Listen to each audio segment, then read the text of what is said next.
ایک اعمال پر خود پسندی اور غرور کے بہت چند علاج۔ آج کے اس درس میں اپنے نیکیوں پر خود پسندی اور عجب و غرور سے بچنے کے لیے ایک علاج میں بتلانا چاہتا ہوں۔ امید کی آپ لوگ غور سے سنیں گے اور اسے قبول کریں گے۔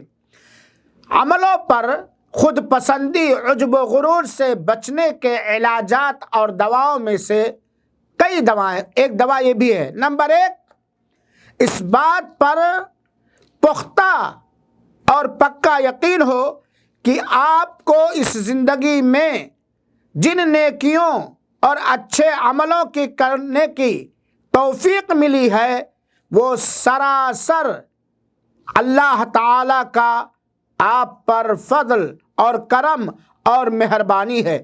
اللہ تعالیٰ نے سورہ نحل کی آیت نمبر 53 کے اندر فرمایا، وَمَا بِكُم مِّن نِعْمَةٍ فَمِنَ اللَّهِ، تمہارے پاس جتنی نعمتیں ہیں وہ سب کے سب اللہ تعالیٰ کی دی ہوئی ہیں۔ اگر اس کا تصور ہمارے ذہن و دماغ میں رہے گا تو اپنی نیکیوں پر ہم غرور نہیں کریں گے۔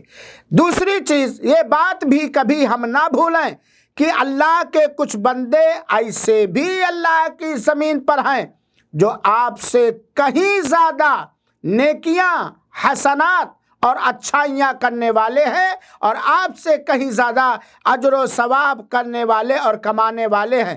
وہ مصیبتوں پر تحمل، صبر اور برداشت کرنے والے ہیں، چنانچہ انہیں اللہ تعالیٰ بے شمار اجر و ثواب سے نوازتا اور مالا مال فرماتا ہے۔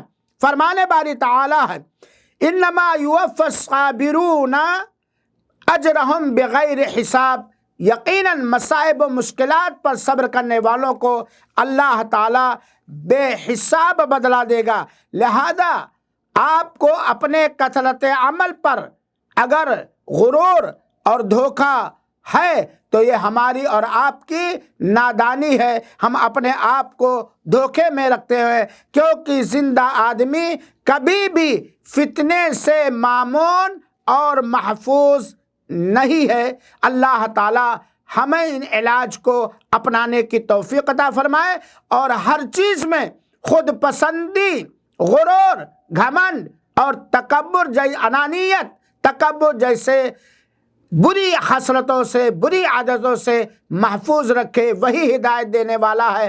آمین۔ والسلام علیکم ورحمۃ اللہ وبرکاتہ۔